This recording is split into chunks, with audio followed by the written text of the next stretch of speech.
This vehicle is Porsche's answer to the questions associated with the future of electric mobility. Our Porsche Mission E.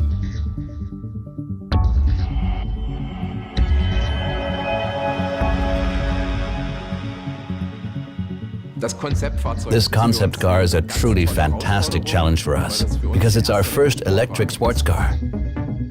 You're commissioned to do a job, in this case, to develop a 4-seat sports car with an electric drive system. Then you start producing sketches as a team. And then the sketches are shown in presentations that are made in specific intervals. After a sketch has been selected, a 1:3 scale model is produced. When you're defining the basic concept for the vehicle, you start out by setting its proportions, and then you figure out how to actually build it.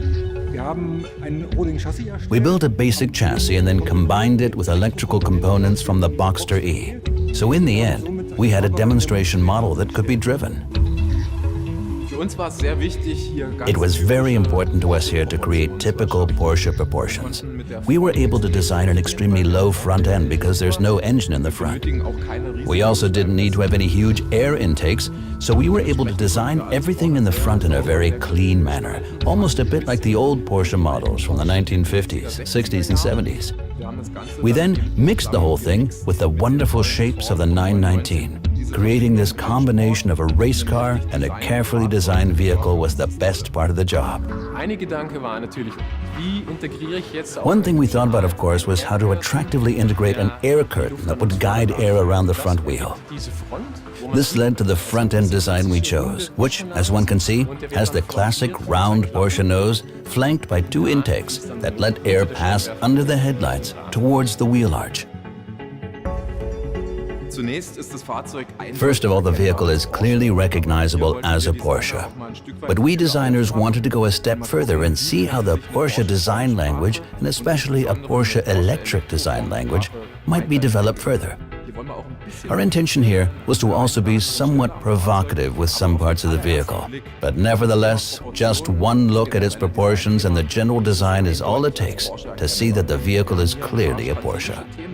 We also addressed a couple of strategic issues that are very important to us. The 4-point lights in the front were important to me. The arc of light was the main issue in the rear. For us, the door concept is a typical sports car design, one without a frame for the first time. Convenient entry in the rear is ensured by rear hinged doors, and the fact that there's no B-pillar makes for perfect access in the rear.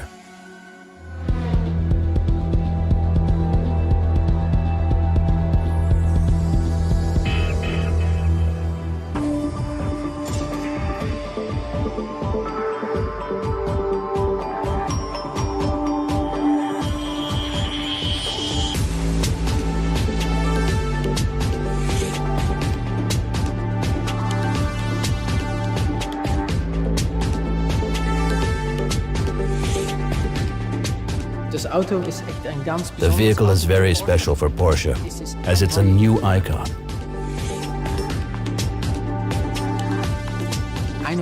One of our most well-known cars is the 911, of course.